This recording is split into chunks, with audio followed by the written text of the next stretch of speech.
Hey guys, Militia of One here, and I wanted to do a video on this Kel-Tec Sub 2000 as to why I own one, because it isn't the most fantastic of pistol caliber carbines, but it serves a purpose, and I wanted to kind of explain as to why one would own this, especially in light of recent events where someone sadly used one of these in an attack on a church school. Because a lot of people might be thinking, oh, this is just a murder's weapon, why would you own one? And it actually serves a lot of more innocent or justified purposes. This isn't the first time I've shot a Kel-Tec Sub 2000. This is actually a more modern version. I've shot the first model, I believe, of these back when I was just 9 years old. It was the first semi-automatic rifle I've ever shot. It was pretty easy. It shoots 9mm, which is a very standard caliber for pistols. I believe they have different models, but the most common one, obviously, is the one that uses Glock mags. I like using either official Glock mags or P mags, which are similar quality, but they're completely polymer, I believe. The gimmick behind this rifle is that it can fold in half. Pull on the trigger guard and the whole thing breaks in half. This doesn't serve much of a purpose, as it cannot be fired in any way like this, and can't be easily deployed like this either, because, well, it definitely takes two hands, but also this is the charging handle.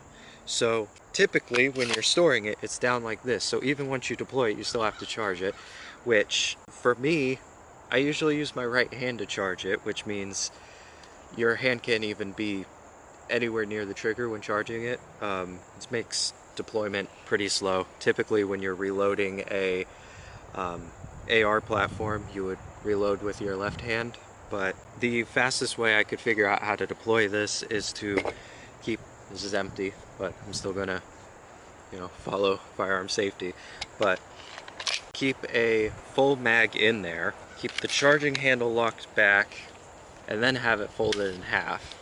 So once you deploy it, you can easily charge it. Now, the problem with that is that you keep your charging handle locked to the back, but you typically wouldn't store your weapons like that. So again, why would you have this over some other pistol caliber carbine?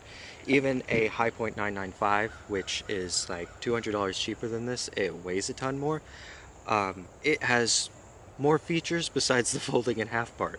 Hi-Point 995 is easy to charge, and you could keep one round in the chamber, so it would be good to throw in the back of a truck or under your bed or something. The main purpose for this is either to keep it where you might need it later, or to keep it in a backpack in states that don't allow open carry. I live in Florida, and the reason I actually own one of these is because there's no legal way to open carry in Florida on a reasonable basis. So if, God forbid, I ever had to go somewhere with a rifle, it would be handy to keep this in a backpack. Again, the deployment would be really freaking slow, but it's nice to have it close by if there were ever a situation like that were to arise. Say, after a hurricane, there's rioting or looting going on, but I need to go into town or I need to go help somebody. I can at least have this in a backpack along with a concealed carry. Again, that's my purpose for it. I'm sure a lot of people use these for, say, camping, that you keep it in a backpack and you can take it to your campsite and it doesn't take up too much space. I know a lot of people see this big, scary, tactical looking rifle. It's not big at all, but it's black and it has tactical rails on it, and they think this is a weapon of war, which, despite the fact people have shipped these off to Ukraine, it's not a weapon of war. It's not issued by any military, and it shoots freaking 9mm. It's again a caliber most common with pistols, and it uses pistol magazines. These are actually meant to go in a pistol, even though they hold friggin' 30 rounds. I also have this very cheap 32 round magazine by a company called the Men 2. They actually it's 34 rounds, and they work really well for being like $5. I wouldn't trust them with your life, but they're pretty good for training and stuff, which is why I have them out here. I'm gonna go ahead and start. I guess I'll reload the PMag, and I'll actually get into what the gun is like. You might not be able to see with the headphones in the way, but the barrel's threaded. If there's any accessories you'd be able to put on there, like a compensator or a suppressor if you have one.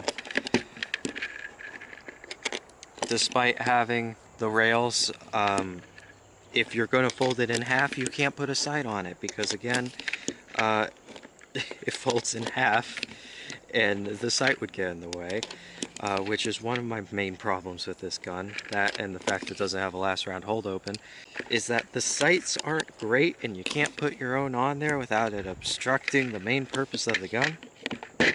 And that's a huge problem depending on what headphones you're wearing. So if I were wearing my walkers, which I would normally want to be wearing them, I can't get a full sight picture on this because without really pressing my headphones into this steel pipe, which isn't convenient. And if you have anything bigger than these, which these are considered pretty flat, you're not going to be able to see what you're shooting. But let's take a couple more shots with it.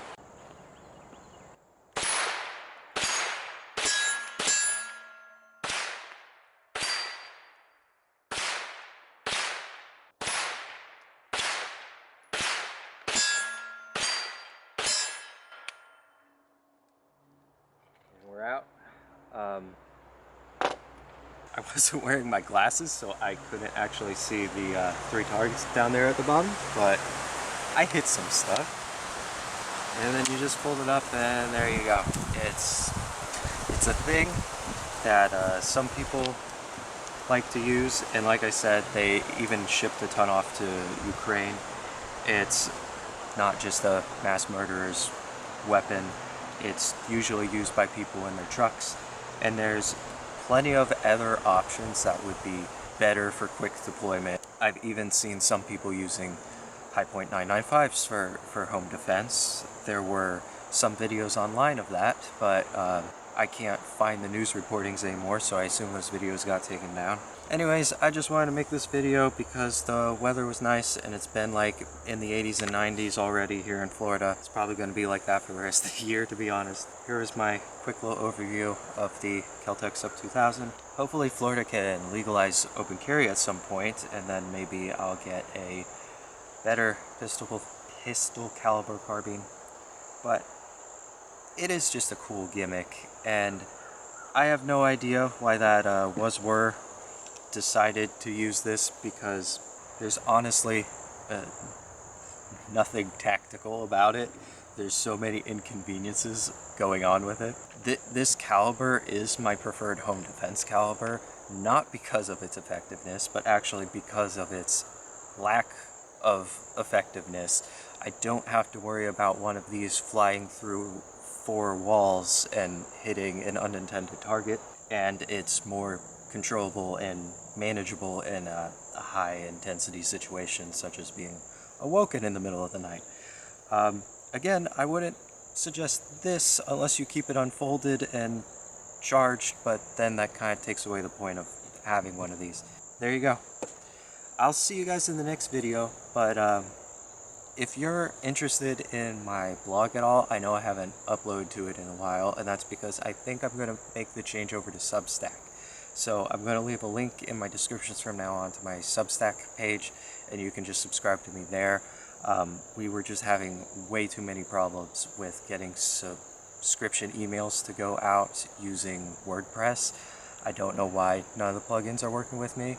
And although I have some differences with Gab, I do like the platform, and I'm on Gab. I've been kind of removed from all other social media, so I'm kind of forced to be there.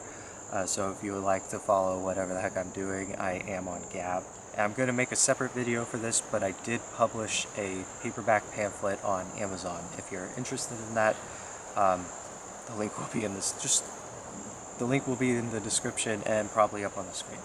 See you guys in the next video.